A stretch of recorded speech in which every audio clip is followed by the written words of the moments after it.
Oi pessoal, no vídeo de hoje a gente separou um problema que vai modelar um objeto em queda livre. Então, um problema de gravitação. Na verdade, a gente está querendo estudar como se comporta um objeto que a gente simplesmente lança para cima, né, no planeta, no caso no planeta Terra, por exemplo. Tá? Então, para a gente estudar sobre esse lançamento vertical, a gente vai tentar lembrar algumas coisinhas sobre gravitação, e uma delas é: a lei da gravitação universal de Newton nos diz que duas massas se atraem com uma força de intensidade, né? Essa força F aqui, que é a força de atração gravitacional, ela tem uma intensidade que é proporcional ao produto das massas dos dois corpos, nesse caso, a massa do planeta e a massa aqui do projétil. E ela é inversamente proporcional à distância entre os centros dos corpos ao quadrado. Então aqui, eu coloquei aqui o centro, né, e aqui o projétil, a distância entre eles é esse x, estou chamando aqui de x, então vai ficar o x ao quadrado aqui embaixo. O g que aparece aqui é a constante de gravitação universal, é a constante de proporcionalidade do problema. Tem um outro detalhe que é esse menos, e esse menos é simplesmente uma questão vetorial, é uma orientação, tá? Como a força atua para baixo, a gente está colocando para baixo a orientação negativa. Então, para cima vai ser positivo e para baixo, que no caso é a força F, vai ser negativa. Quando a gente lança esse projétil, é claro que a distância aqui entre o centro da Terra e o projétil, essa distância x, ela vai variar. Essa é a variável do nosso problema. Ela varia com respeito ao tempo. Então, a gente já escreveu aqui um x de t, já é uma função do próprio tempo, tudo bem? Quando a gente lançar o objeto para cima, a gente tem ainda duas condições iniciais. A primeira é a posição do projétil no instante zero. Então, qual é a distância para o centro da Terra? E nós estamos considerando que a gente vai lançar da superfície, essa distância vai ser o próprio raio, que eu estou chamando aqui de r, já é um dado. E além disso, com que velocidade inicial ele é lançado, ou seja, o x' de zero. Lembre-se de que se o x de t é a posição, a derivada é a velocidade. Então, a derivada no instante zero é o que eu estou chamando de v0, que é a velocidade inicial. Para a gente começar o estudo do problema, a gente vai lembrar, então, vamos começar a tentar uma solução. A gente vai lembrar da segunda lei de Newton, que diz que a resultante das forças que atuam no corpo é a massa vezes a sua aceleração. Veja que aqui eu já estou escrevendo a aceleração como uma derivada segunda da posição. Então, a resultante das forças, já que a gente está desprezando os atritos, a única força que vai agir no projétil é a força gravitacional. Então, nós já vamos escrever aqui a força gravitacional. Ok. Para simplificar, a gente já vai cortar essa massa e a gente vai observar a equação diferencial que a gente tem, uma equação que envolve a função e possíveis derivadas, é essa aqui, ó.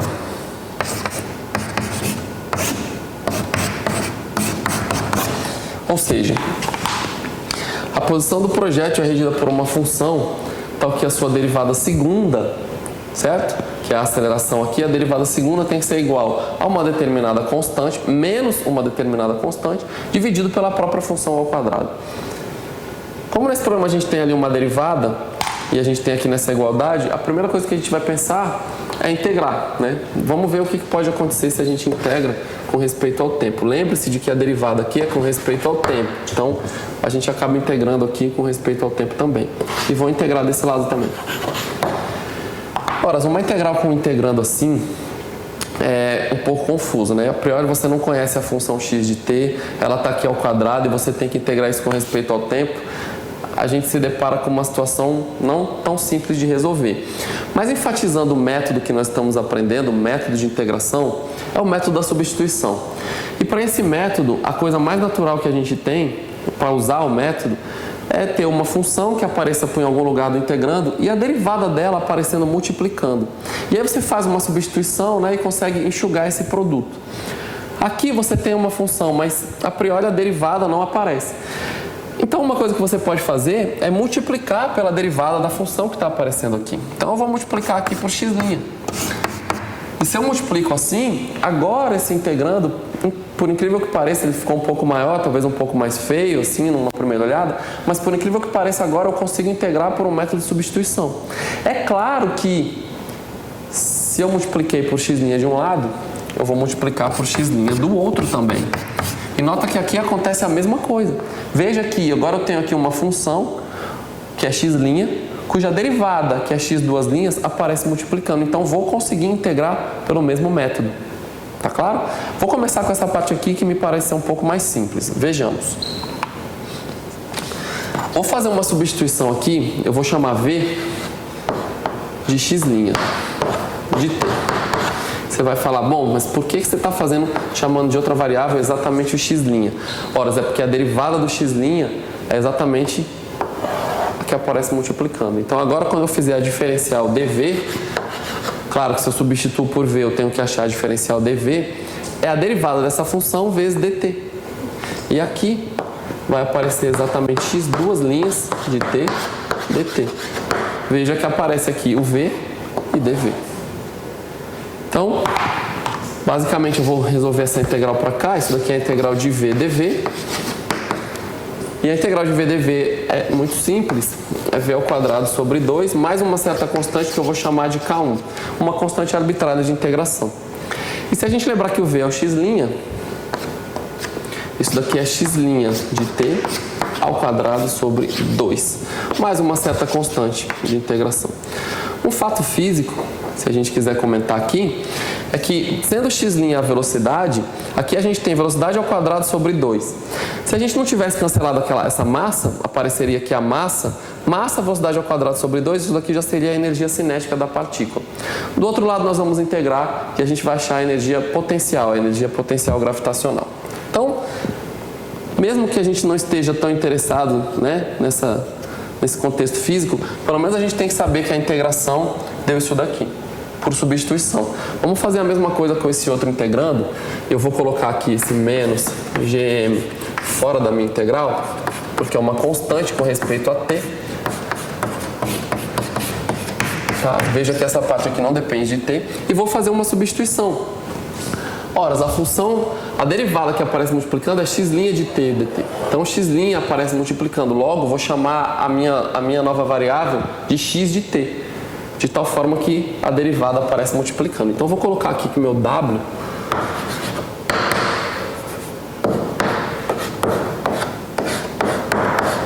é x de t. E a minha diferencial dw é a derivada dt. Nota que agora ficou bem mais simples, né?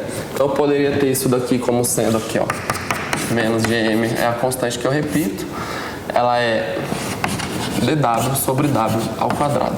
Veja que o x é o w. E essa integral ela também é elementar, tá bom?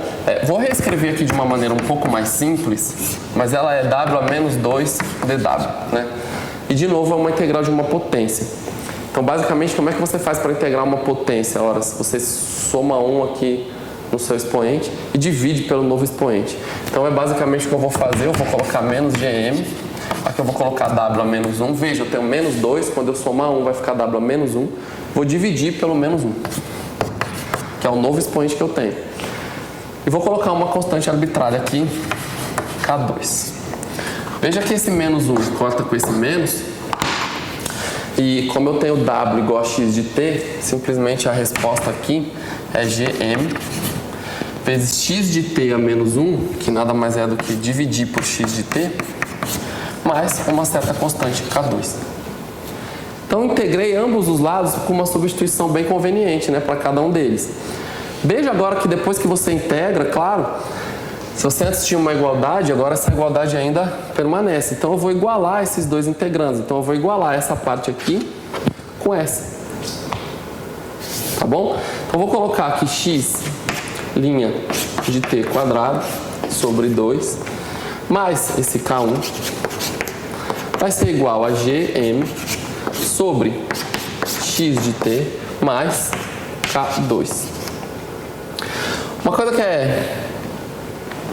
que a gente pode fazer aqui, ao invés de colocar esse mais K1 de um lado, a gente passa para K menos K1. E, na verdade, eu nem precisava ter colocado uma constante de ambos os lados. Eu coloquei só para que ninguém se perdesse. Porque, veja, você tem uma constante arbitrária menos uma constante arbitrária. Ora, isso daqui é, por si só, uma constante arbitrária. Então, a solução que a gente tem aqui no problema é que o seu x' de t ao quadrado, perdão, eu errei aqui. Agora sim, x' ao quadrado sobre 2 tem que ser igual a gm sobre x de t mais uma certa constante arbitrária k, que é exatamente, né, essa diferença entre as outras duas constantes. Então não importa muito.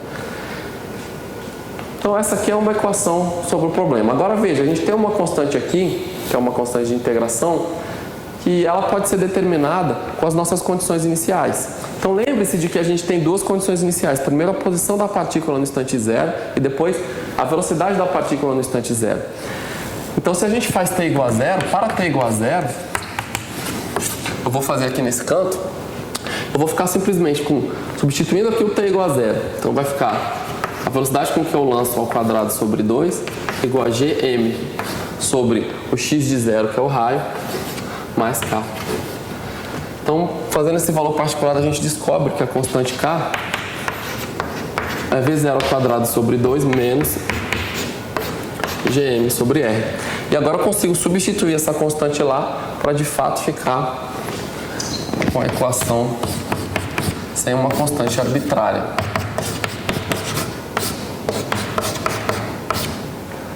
Mais k, que no caso é mais v0 ao quadrado sobre 2 menos gm sobre o raio. Pronto. Essa aqui é a equação depois que a gente integrou, substituiu, encontrou a condição inicial. Veja que a gente tem, desculpa, eu esqueci o quadrado de novo, mas eu esqueço, mas eu lembro, aqui não tem problema. Então é x' ao quadrado sobre 2 igual a gm sobre x de t mais v0 ao quadrado sobre 2, onde o v0 é a velocidade que você está lançando, menos gm sobre o raio da Terra. Como solução é isso? Uma pergunta que a gente tem para vocês agora é a seguinte. É sobre a velocidade de escape. Quer dizer, será que teria como esse valor de V0, a velocidade com que eu lanço o objeto para cima, ser tão grande, mas tão grande, que o objeto simplesmente nunca mais volte? Quer dizer, ele vai sair da atração gravitacional da Terra, da ação gravitacional da Terra e não vai mais voltar. E a resposta é sim. Tem como essa velocidade atingir esse número. E como que a gente vai investigar isso? Bom, em primeiro lugar, para que o objeto se distancie da Terra e nunca mais volte, a gente vai dizer que a velocidade dele nunca vai zerar. Por quê? Porque para o objeto voltar, eventualmente ele tem que parar, né? Ele está se distanciando da Terra. Para que ele volte, uma hora ele para. Se você impõe, então, que a velocidade aqui, né, que essa parte é sempre maior do que zero, isso significa que o objeto não voltou mais. O que tem que acontecer para essa velocidade ser sempre maior do que zero? Vamos investigar termo por termo, especialmente esse, que é o que contém a variável tempo. Alguns alunos às vezes dizem, professor, mas se o objeto sempre se distancia, né, essa distância x de t, ela só vai aumentar. Eu digo, de fato, o x de t aqui, o x vai para o infinito, né? Considerando que o projeto não volte mais, ele vai se distanciando, tá bom? Então essa distância sempre aumenta, mas o fato é que você tem g vezes m, que são constantes positivas, dividido por uma distância. Então por mais que isso daqui você pode pensar que isso tende a zero, mas o fato é que isso daqui é sempre um número positivo. Aí a gente analisa agora essa outra grandeza, porque aqui tem um sinal de menos, né? Aqui é que a investigação vai realmente começar. Então nota que, se aqui você já tem uma coisa positiva, basta com que essa parte aqui, essa constante, seja não negativa, né? Eu vou colocar assim, não negativa, para que somado com uma coisa positiva desse lado, vai ficar sempre positiva. E para que isso aconteça, você teria que ter V0 ao quadrado sobre 2 maior ou igual do que Gm sobre o raio. Então, se você lança com uma velocidade V0, tal que essa desigualdade acontece, ela é muito grande para que fique maior ou igual a isso daqui, né? V0 ao quadrado sobre 2, etc. O objeto não volta mais. Claro que você tem uma velocidade mínima para que isso aconteça, uma velocidade a partir da qual isso ocorre. Então tem aquela velocidade que, né, é a velocidade crítica. A partir dela, o projétil não volta mais. Claro que velocidades superiores ele também não vai voltar. E essa velocidade crítica se dá com a igualdade, né? Para uma velocidade ao quadrado, para ficar maior ou igual, quer dizer, com a igualdade você tem exatamente a velocidade de escape. Então aqui, só para eu terminar, a minha velocidade de escape vai ser quando eu tenho a igualdade, então ela vai ser igual à raiz, eu já vou tirar a raiz aqui, vou passar o 2, 2gm sobre o raio. Então, conhecendo aí a massa da Terra, o raio da Terra e o valor dessa constante aqui da gravitação universal, a gente consegue calcular a velocidade de escape do planeta, tá bom? Vale ainda considerar que, para esse problema, a gente não contou com o atrito da atmosfera, claramente vai fazer o projétil frear, né? E vale observar que essa velocidade aqui é muito alta, né? É uma velocidade muito grande para fazer o projétil sair simplesmente. Não é uma coisa que você vai querer fazer isso em casa, né? Tentar arremessar alguma coisa para cima para se livrar, por exemplo, do seu livro de cálculo, certo? Então terminamos por aqui, eu espero que vocês tenham entendido. Até a próxima e obrigado pela atenção.